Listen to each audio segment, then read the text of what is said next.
Good afternoon, ladies and gentlemen. Welcome.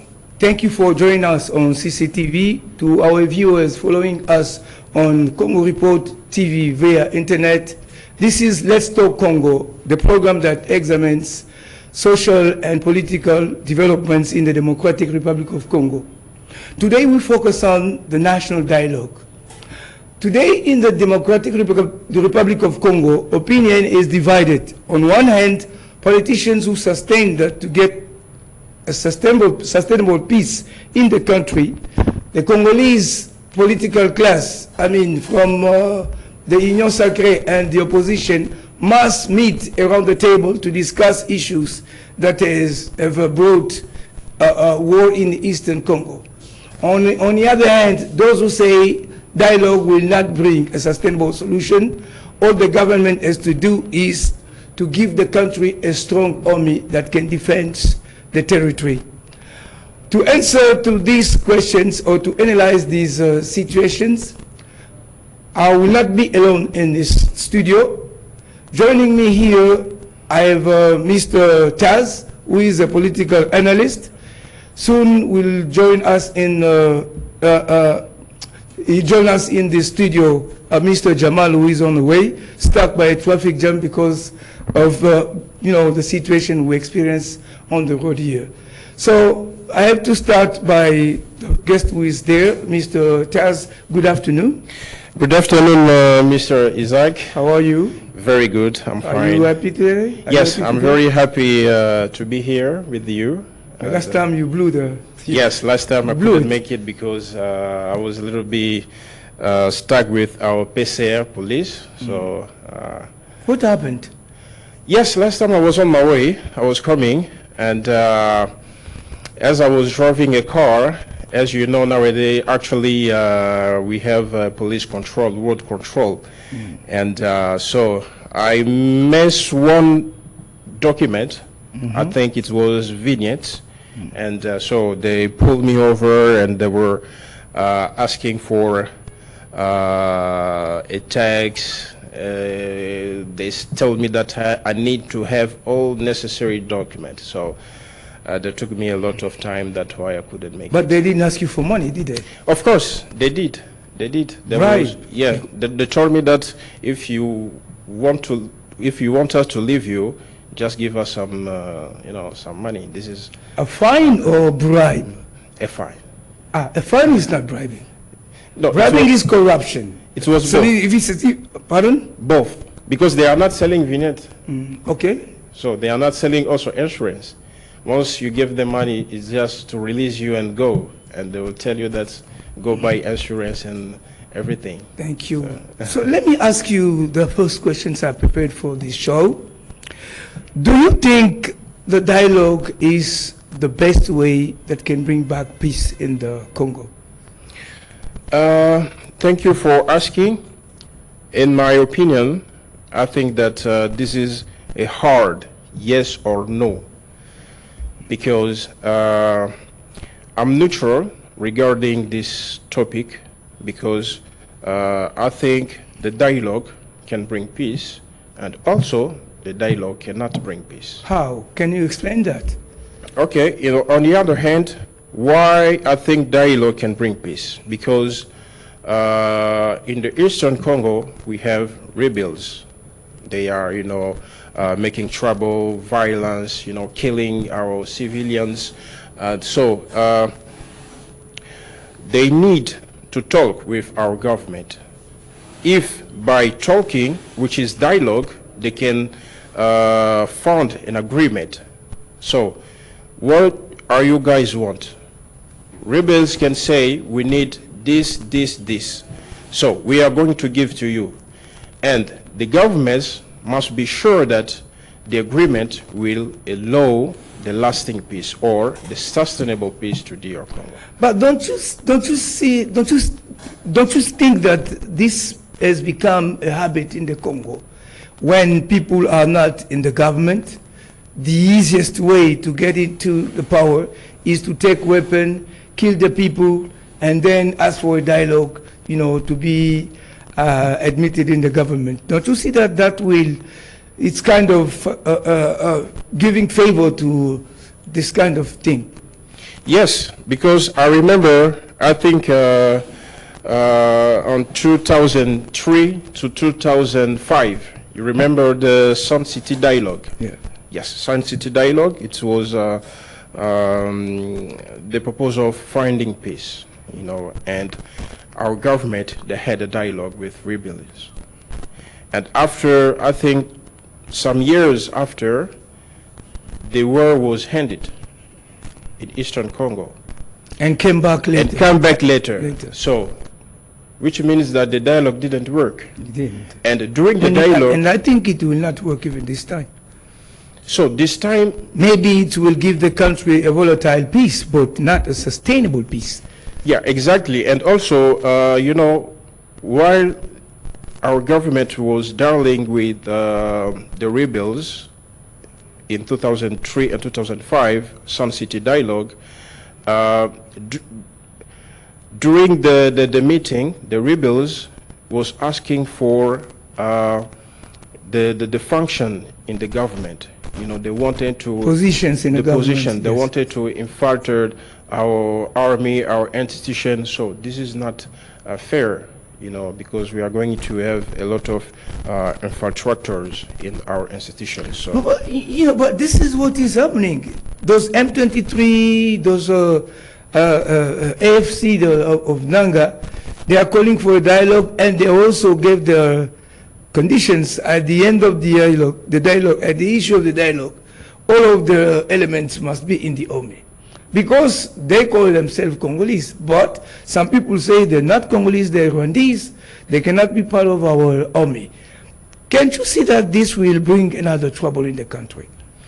Exactly. It can be difficult for our government to find a way. I don't know if they are going to accept the dialogue, because last time I heard that the president is open to dialogue, and other government members, they are not, you know, they don't want to dialogue, because dialogue, we had it, as you said previously, that Congo government, we testimony last time the dialogue with the previous president, the former President Kabila, but it didn't work, as we said previously. But in this case, I think we can apply another method or another way of finding peace. If dialogue didn't work, our main problem or our main purpose is to find lasting peace or sustainable peace. How? How? We tried dialogue, it didn't work. And I think the president also said last time that he can call up the governor and the Senate, something like, to ask for a permission to go to the war with these rebels. I think this way we can try it, because we never tried before, till now. But they don't go to war with candy or biscuits or food. They go to war with weapons. We go to war with army. But you have mentioned here that the army is infiltrated. So how can you go to war when your enemies have got these people? Your enemies have got the people in your army. Exactly. This is due to the previous dialogue, Sun City dialogue, because the rebels wanted also to be part of the army. And so the presence of the soldiers has undermined the troops. This is the truth. Exactly. In Eastern Congo, some generals, they came from the rebels groups, not DR Congo institution or army. So if we want to go to the war, we need first to clarify or to clean all these infrastructures into who they are in the army. But this is a job that can be done in 1 day or 2.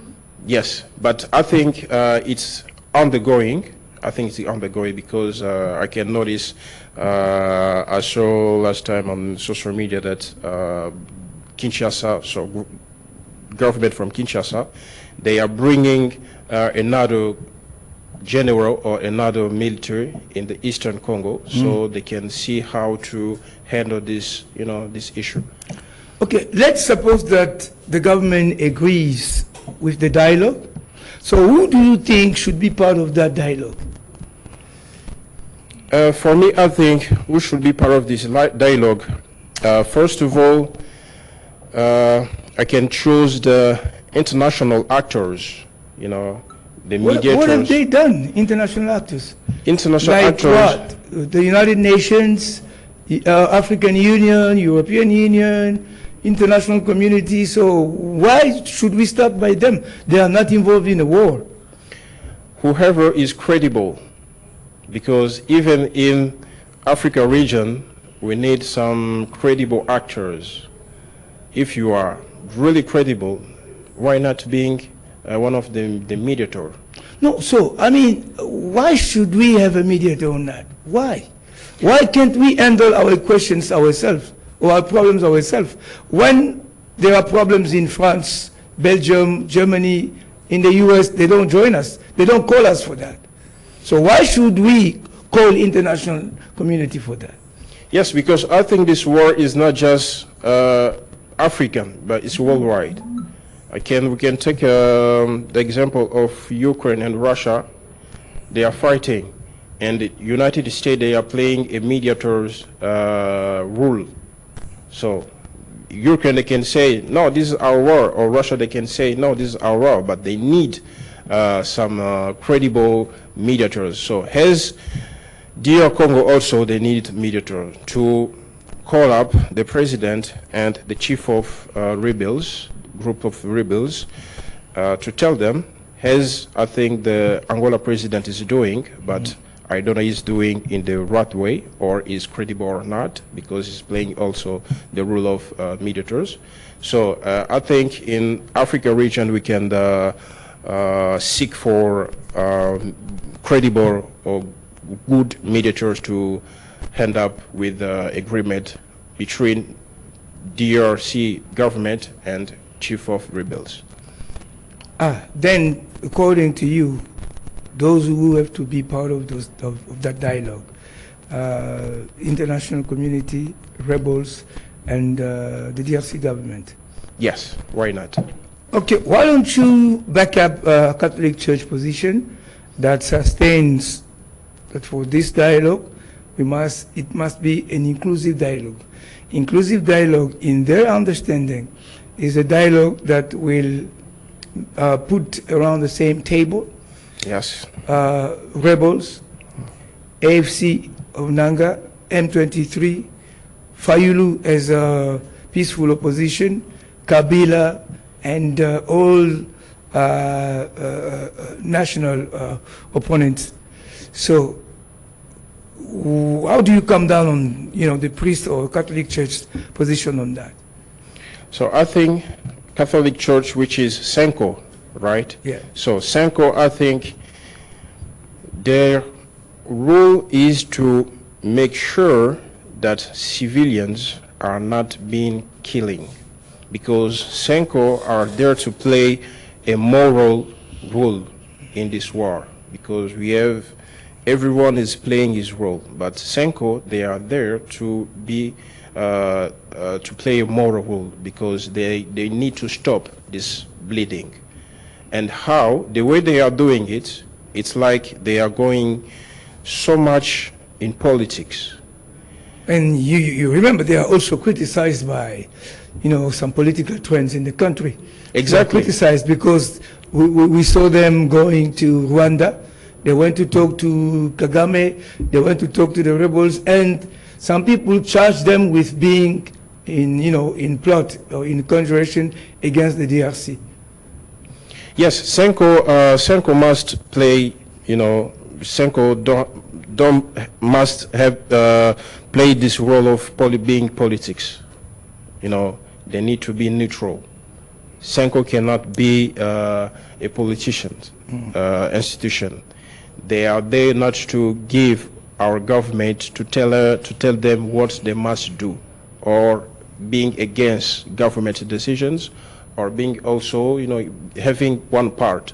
So the Senko must know that their role is to maintain this dialogue, or if we are going to have a dialogue, they need to be part of the dialogue, because DRC government, they are trying to find a way of ending this war. If it's through dialogue, let's go to the dialogue. But it's through war, let's go to the war. But Senko, they must play the moral role. But a political trend in this country mentions that Senko or Catholic Church cannot be neutral in this case because they are Congolese before being priests. And the problem we have today, it's about a foreign country, Rwanda, that is charged with backing up M23 and the AFC of Nanga against the Congolese government. So the church, if they are from DRC, they cannot be neutral. But Catholic Church has never condemned Rwanda. So what's your opinion on those who think so? Yes. In my take, I think I never heard Senko being part of DRC or condemning Rwanda. They've never done Never. That. Saying that Rwanda is killing. That's why they don't get along with the government. Exactly. Yes. So Senko needs to be, saying things here that has it is. If Rwanda is killing people, Senko knows it. But not if Rwanda is killing. Rwanda is killing. Yeah. It's not a secret. Everybody knows. Everybody knows it. The trouble we have in the Eastern Congo, it's Rwanda. Yeah. Even the Rwandese foreign affairs minister has recognized that in the United States. I mean, in the in the Security Council in New York, he has recognized Rwanda's implication is that. So no, it's not an hypothetical view, but it's real. Yes, it's real. It's real. Rwanda is killing. Rwanda is really, really killing. So Senko, they need to condemn also Rwanda because they are doing. But they are not doing that. They are not doing that. They are not neutral, as you said previously. But they must be neutral. They must see or tell things the way they are. If Rwanda, you are killing people, stop. And what Senko can do is to, I think, because they are not politics, they can just be there to make a sensibilization of people, to give also the government some advices how to handle this this situation, this issue against Rwanda. So they now must be in politics task. Okay, so let me ask you this question because you have mentioned that during your introduction that the president said he will not sit at the same table with the rebels. But my question is, today, what would be the impact of the change of his position if today the president finally accepts to talk with those rebels? Politically or diplomatically, what is the impact of that? Yes, the president's shift is, is saying, so he wants now to talk with rebels, but he said he will not talk to them. He will never talk to them. Yes, last time he said that can never ever talk with rebels. Then if he changes today, what will be the impact of that change? I mean, will that change do something? So I want a clear explanation on that. If we Congolese, we need peace. So if by sitting with rebels, dialoguing with them, it's going to bring a sustainable peace, why not? It can change, it can shift his position. Because our main issue is to find peace. In any kind of way, we need to find peace. If via dialogue, let's go to the dialogue. President, you said last time that you can never ever sit with rebels to talk, to dialogue with them. So now, the rebels, they are saying, if they are saying they can stop war by dialoguing with our government, so let's go to dialogue. But, yeah, going to the dialogue, but with which vindications of the rebels? What are they claiming? You see, because when this adventure started in Eastern Congo, Rwandese used to say that Banyamulenge have taken weapons in the Eastern Congo to defend Tutsi community who lives in the DRC, that they are at stake. Congolese don't like them, they want to exterminate them. That's the reason why they have taken weapons to protect Tutsi who live in the Eastern Congo. When the government succeeded in showing them that no Tutsi has been in danger in the DRC, with time and space they have changed position. They said, no, we take weapons because of the presence of FDLR in the Eastern Congo. Kagame and his government say that as long as FDLR in the Eastern Congo, they will lead a defensive way. I mean, defensive techniques. That means to attack the Congo. And they say we have to fight the enemy in a foreign land.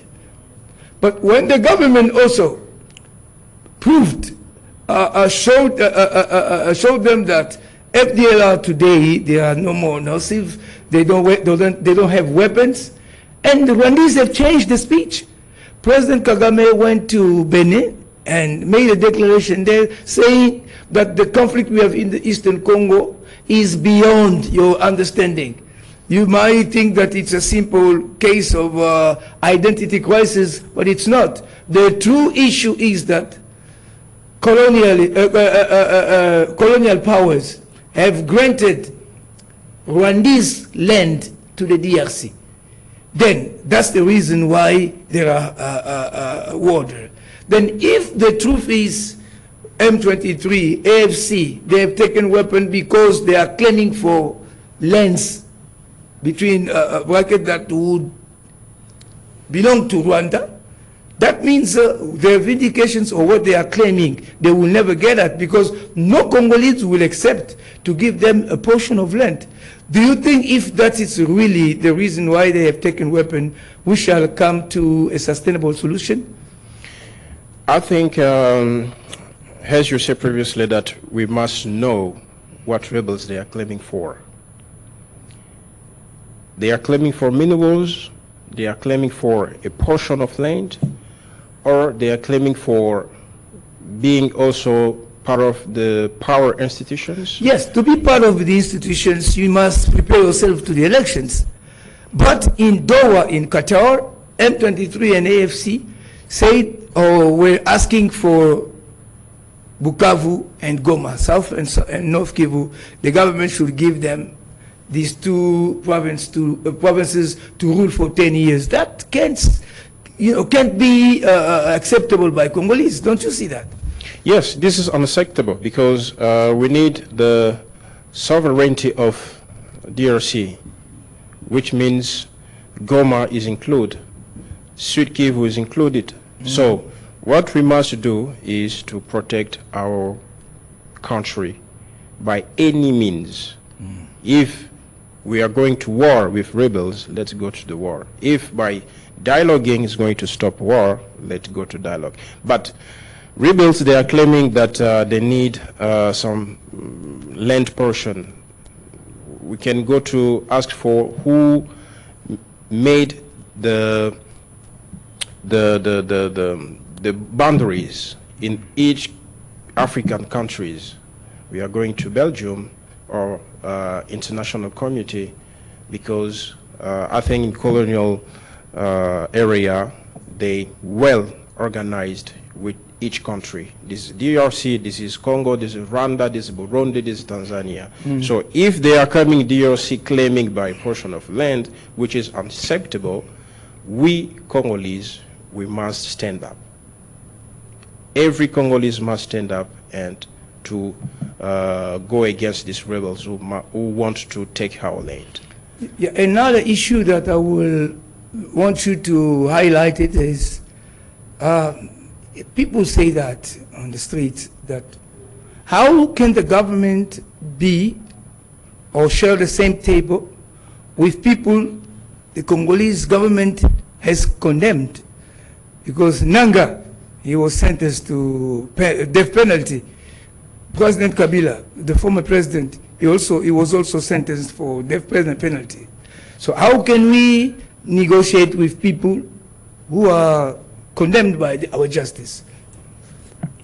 There are no negotiation with people who taken a weapon against our beautiful country. But who are you going to talk with?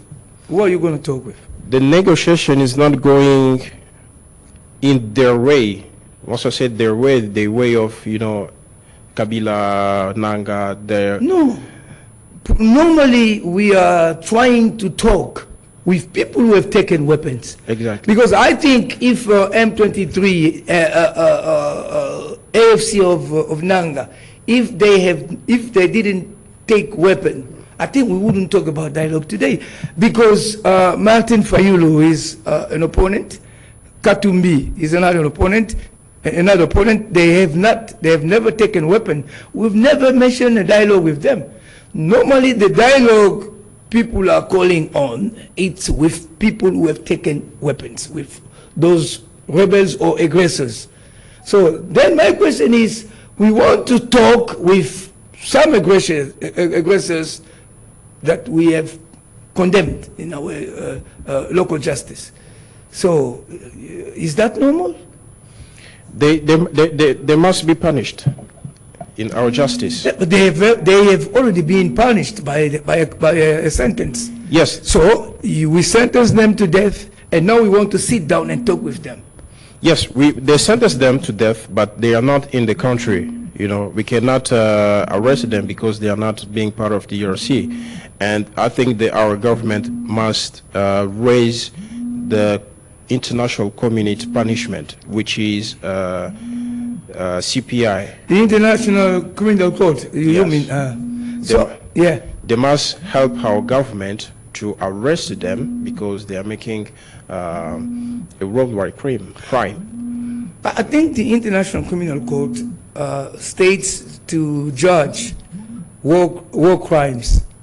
So if Nanga, Kabila are considered as criminals or war criminals, so today or tomorrow or someday they will be charged with the atrocities they are doing in Eastern Congo.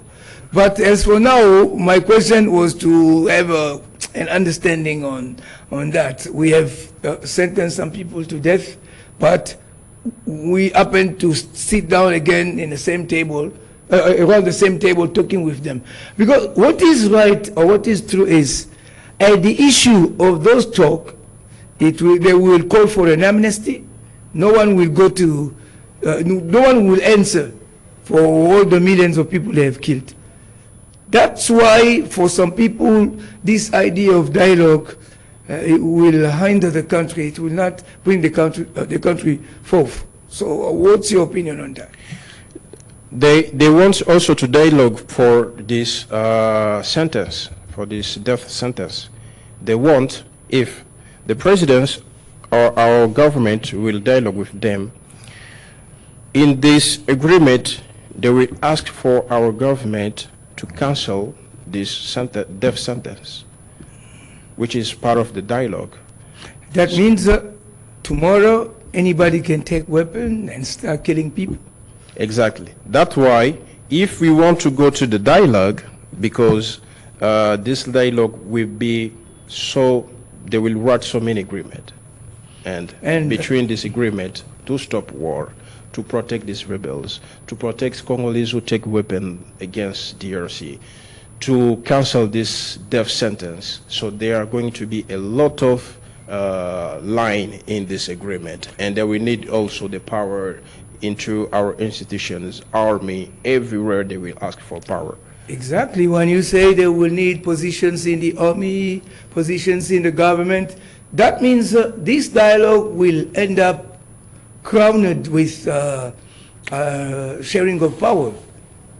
Yes, they need to share the power. Share the power in another way, having a national union government. Exactly. So what would be the part of the people? What would be the part of the population on that? That's why everyone the must... The interest of the population is not there. Everyone must take his responsibility. If you've been a criminal or you've been rebels, during this dialogue, they must tell them that you guys killed people, a lot of people, millions of people. So we cannot accept, if it's going to be, of course, if it's going to be part of the dialogue to cancel their death sentence, to not negotiate in this agreement. Then maybe the last questions I want to ask you, and we have to stop there today. As a Congolese, personally yourself, what is your opinion on this dialogue? You want it? Or you think, like other people say, who say that to have sustainable peace in the country, we don't need to talk with rebels. If we trying to talk with them, it's because we don't have an army. Some people say, instead of finding out ways of talking with rebels, the government has to be concentrated on putting on on giving the country a strong army. Because if we possess a strong army, each time foreign countries or neighbor countries will try to lead the incursion in the Eastern Congo, our militaries will chase them out. So what do you think of it? Shall we prepare an army, or we have to continue dialoguing with people?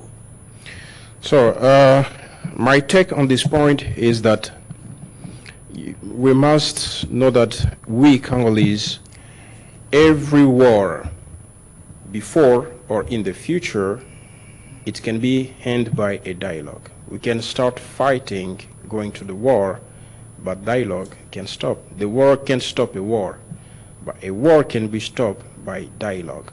You know. At which price? Exactly. At which price? So what if the rebel says, we will not stop fighting unless you give us Bukavu and Goma to lead for 10 years.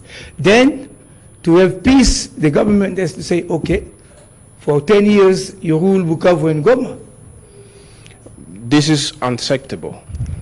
Because giving rebels 10 years for leading Bukavu and Goma is unacceptable. They are going to take power of this. Okay, they say in a 50 people government, you give us 20 ministries. And in the army, you give us, for example, 7 provinces to control, to put our leaders. We have to agree with that. This is what they are going to ask. But we Congolese, or the government, are they ready to accept this proposal? That means that dialogue will not bring sustainable peace, will not bring a solution. Understanding you, that's what we have to expect. Yeah. So we need, as I said previously, that to end this war by any means. And if we must go to the dialogue, we are going to see what are their propositions. If the proposition to be part of the government, to be part of the army, is unacceptable. So we should cancel this dialogue and find another way, which is war. Thank you very much, Mr. Taz. For you viewers, here we get at the end of this program. Thanks for watching. Keep tuned on CCTV. I'll be back for a new edition next week. God bless you. Goodbye. Thank you.